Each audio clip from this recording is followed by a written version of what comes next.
Bismillahirrahmanirrahim. Assalamualaikum warahmatullahi wabarakatuh. Perkenalkan, saya Rida Nurul Fitratif dengan NIM 200506501017 dari Prodi Pendidikan Bahasa Arab Universitas Negeri Makassar.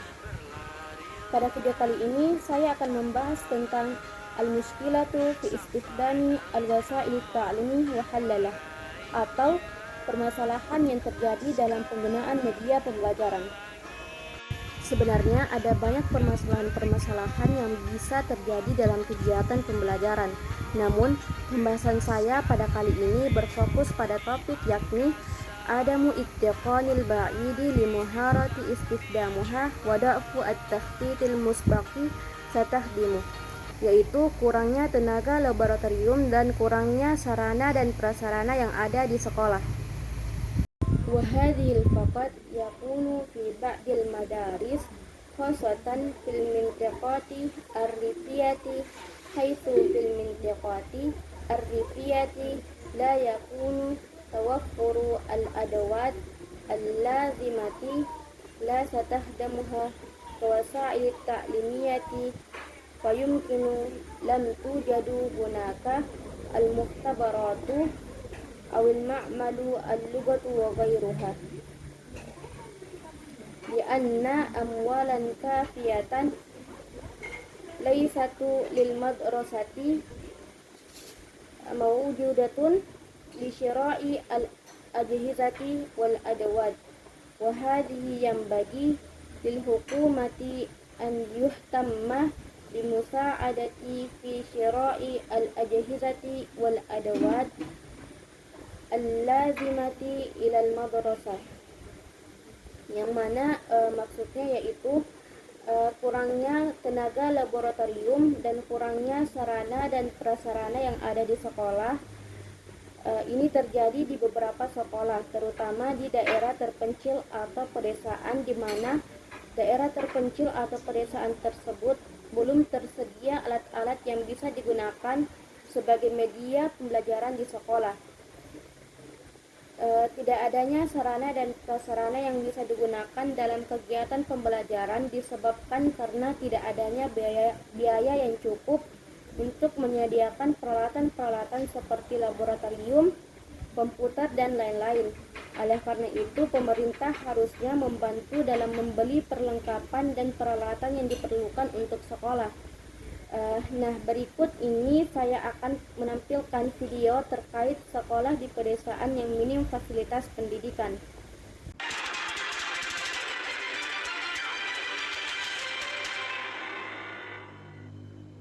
Masih bersama saya Cedias di Kompas Sorong sepekan. Saudara, bangunan yang berdiri di tanah seluas 1 hektar ini memiliki 4 ruangan yang biasa digunakan para siswa sekolah dasar untuk belajar di Kampung Kelayas, Distrik Seget, Kabupaten Sorong, Papua Barat. Inilah Kampung Kelayas, Distrik Seget, Kabupaten Sorong. Jarak tempuh dari kota Sorong menggunakan longboat membutuhkan waktu 1 jam 30 menit. Kampung ini merupakan pemekaran dari Distrik Seget tahun 2010. Sejak saat itulah, Sekolah Dasar YPK Kelayas didirikan untuk pendidikan anak-anak di sana. Sekolah Dasar YPK Kelayas sangat minim fasilitas. Hanya ada 4 ruangan yang biasa digunakan untuk belajar. Dengan pembagian kelas 1, 2, dan 3 digabung menjadi 1 ruangan, sedangkan kelas 4 dan 5 1 ruangan. Sedangkan untuk kelas 6 mendapat 1 ruangan sendiri, 1 ruangan lainnya digunakan untuk ruang guru. Selain minim fasilitas, sekolah ini juga masih kekurangan guru. Hanya ada 8 guru yang terdiri dari 5 guru PNS, 1 guru P3K, dan 2 guru relawan. Kita kan ruangan aja kan, ruangan di depan itu pemerintah mungkin bisa kerjasama ya, pemerintah bisa kerjasama dengan perusahaan yang ada itu untuk bisa ke depan ya, tambah ruangan lain masih kosong banyak ya, masuk buku-buku juga ya. Untuk membantu pendidikan di Kampung Kelayas, PT Kilang Pertamina Internasional Unit 7 Kasim hadir membantu memberikan sejumlah fasilitas tambahan berupa buku dan relawan tenaga pengajar untuk menunjang pendidikan anak-anak di sana. Diharapkan pemerintah Kabupaten Sorong dapat memperhatikan fasilitas pendidikan bagi anak-anak di daerah terpencil agar pendidikan yang layak dapat membantu pengembangan daerah tersebut. Flora Batlayeri, Kompas TV, Sorong, Papua Barat. Nah, setelah melihat video tadi, mungkin muncul pertanyaan dalam benak kita bahwa apakah ada cara yang bisa kita lakukan demi keberlangsungan pendidikan walaupun memiliki kekurangan dalam segi sarana dan prasarana. Nah, adapun solusi yang bisa saya berikan, yang pertama yaitu kita sebagai penggerak pendidikan harus mempunyai niat dalam memenuhi sebuah sarana prasarana, demi pendidikan generasi selanjutnya. Maka kita juga harus mau berkorban demi kepentingan pendidikan yang kita miliki. Yang kedua yaitu kita dapat membuat surat pemenuhan sarana prasarana pendidikan kepada pemerintah agar kita dapat diberikan sarana dan prasarana yang layak dan lebih terjamin ke depannya dengan adanya bantuan dari pemerintah. Yang ketiga, guru harus mencari alternatif lain untuk melakukan pembelajaran dengan memperhitungkan atau mengubah metode belajar dengan di luar ruangan, bisa disebut dengan lebih mengarahkan siswa untuk belajar di alam luar dengan berdiskusi bersama.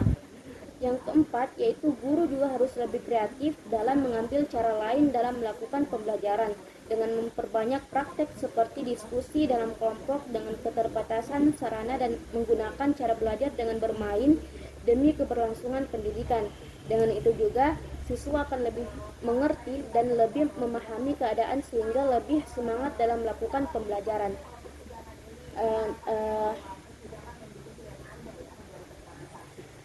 Berikut saya akan menampilkan sebuah video cara mengajar seorang guru di sebuah desa yang minim fasilitas pendidikan. Nah, semoga dengan video ini dapat menjadi alternatif yang bisa digunakan dalam pembelajaran yang akan kita lakukan nantinya.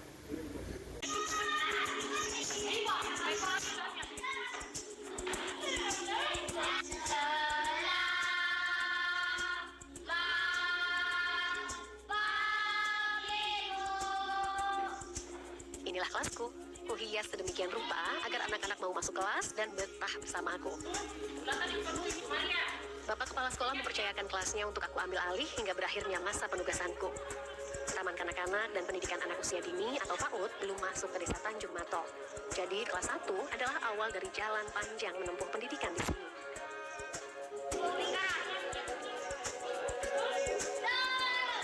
Mana mengelola kelas itu biar mereka bisa mengikuti pelajaran dengan baik. Terus karena mereka juga kelas rendah, jadi perlu metode-metode yang lebih kreatif supaya mereka tertarik. Jadi jangan heran dengan bentuk kelasku seperti kelas TK ya. Saya temannya Tita, nama saya Tito. Hari ini kelasku termasuk ramai. Tantangan selanjutnya adalah menciptakan suasana belajar yang kondusif.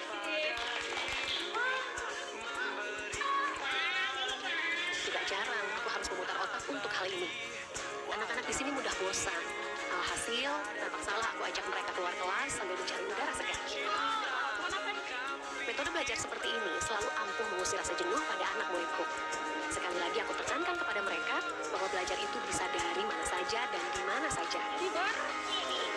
Saya harus jaga kebersihan. Oke, sekarang.